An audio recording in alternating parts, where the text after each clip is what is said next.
Hello, welcome back to খেলো Bangla channel. আজকের এই ভিডিওতে তোমাদের আপডেট দিতে চলেছি ভারতীয় ফুটবল দল বাংলা ফুটবল দলের কাছে পায়ে হারতে থাকা ম্যাচ জিতে যাওয়ার পর তারা পৌঁছে গেল থাইল্যান্ডে।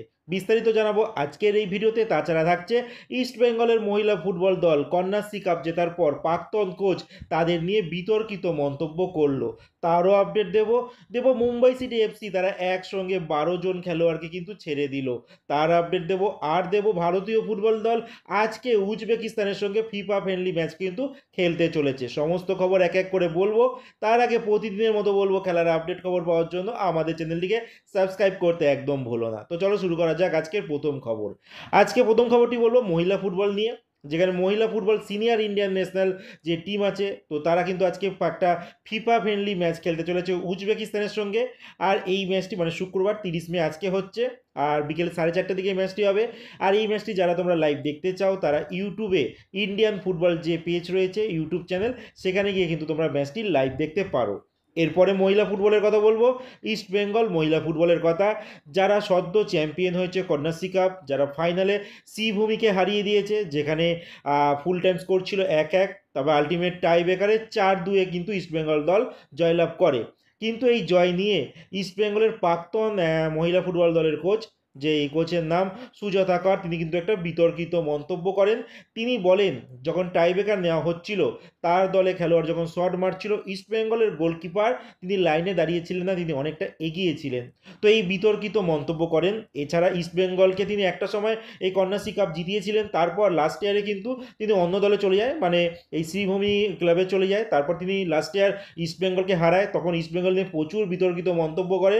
বাট আলটিমেট এবার কিন্তু হারার পর সেম একই জিনিস আবারও মন্তব্য করলেন। বাট এই বিষয়ে কিন্তু রেফারির কিন্তু কোনো ব্যাখ্যা পাওয়া যায়নি। যাই হোক, এই বছরে কিন্তু চ্যাম্পিয়ন মহিলা ইস্ট বেঙ্গল দল আর কন্যাশ্রী কাপের। এছাড়া কিন্তু IWLও চ্যাম্পিয়ন, মানে ইন্ডিয়ান ওমেন্স লিগও কিন্তু চ্যাম্পিয়ন ইস্ট বেঙ্গল মহিলা ফুটবল দল।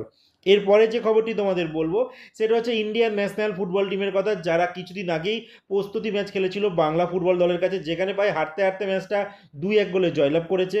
বাট একটা সময় শোনা গিয়েছিল যে ম্যাচটি নাকি 1-1 গোলে ড্র হয়েছে, বাট আলটিমেট যেহেতু ক্লোজ ডোর ম্যাচ হয়েছে, পরবর্তী সময় রিপোর্ট বেরোয় যে ইন্ডিয়ান ন্যাশনাল ফুটবল টিম নাকি 2-1 গোলে জয়লাভ করেছে। এরপর তারা নর্থ 24 পরগনা যে ডিস্ট্রিক্টের যে টিম আছে তার সঙ্গে একটা প্র্যাকটিস ম্যাচ খেলে, যেখানে 3-0 গোলে জয়লাভ করে। তো ইন্ডিয়ান ন্যাশনাল ফুটবল টিমের কী অবস্থা! যাই হোক, তারা কিন্তু গতকাল বৃহস্পতিবার দিন কিন্তু তারা পৌঁছে গেছে থাইল্যান্ডে। 4 তারিখে থাইল্যান্ডের সঙ্গে কিন্তু একটা ফিফা ফ্রেন্ডলি ম্যাচ রয়েছে।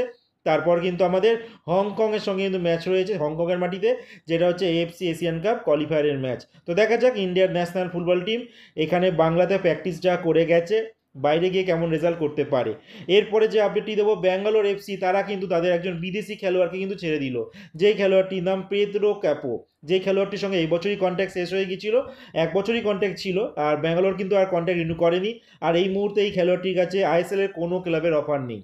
তো সেন্ট্রাল ব্যাক ছাড়াও কিন্তু তিনি মিডফিল্ডার পজিশনেও কিন্তু এই খেলোয়াড়টি খেলতে পারে। এই বছর মানে একটা সিজনই খেলেছে ব্যাঙ্গালোরে, যেখানে 25খানা মতো ম্যাচ খেলেছে, একখানাও গোলও করতে পারেনি। তো একটা ভালো পারফরমেন্স পায়নি এই খেলোয়াড়টি থেকে ব্যাঙ্গালোর টিম, যার জন্যই এই খেলোয়াড়টি কিন্তু ছেড়ে দিয়েছে।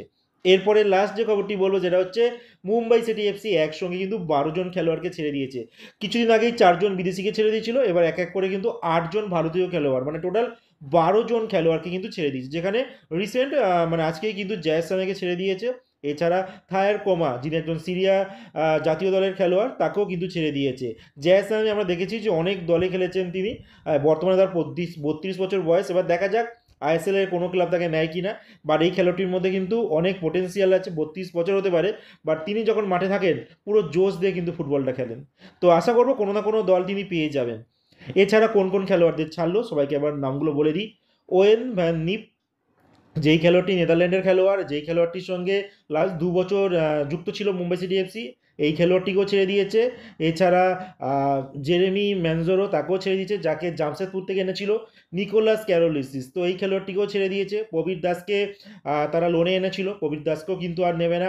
হিতেশ শর্মা, তাকে ছেড়ে দিয়েছে। ড্যানিয়েল লালহিম পুইয়াকে ছেড়ে দিয়েছে। বিশাল জনকে ছেড়ে দিয়েছে। হার্দিক ভাটকে ছেড়ে দিয়েছে। আমায় রানাবাড়েকে ছেড়ে দিয়েছে। সাহিল পানোয়ারকে ছেড়ে দিয়েছে, মানে একসঙ্গে অনেক খেলোয়াড়কে কিন্তু ছেড়ে দিল মুম্বাই সিটি এফসি তারা কিন্তু একটা নতুন দল গড়তে চলেছে, কারণ এবছর তাদের পারফরমেন্স একদমই বাজে হয়েছে। আর অনেক আপডেট বেরিয়ে আসছে, সেগুলো পরবর্তী ভিডিওতে তোমাদের জানাবো যে এই মুম্বাই সিটি এফসি কী করতে চলেছে। আর মেহতাবকে নিয়ে নতুন একটা আপডেট বেরিয়ে এসছে, তারও আপডেট আসছে পরবর্তী ভিডিওতে। আজকের মতো এই ভিডিওটা এতটুকুই। ভালো থেকো, সুস্থ থেকো, দেখা হচ্ছে নতুন আরেকটি ভিডিওতে।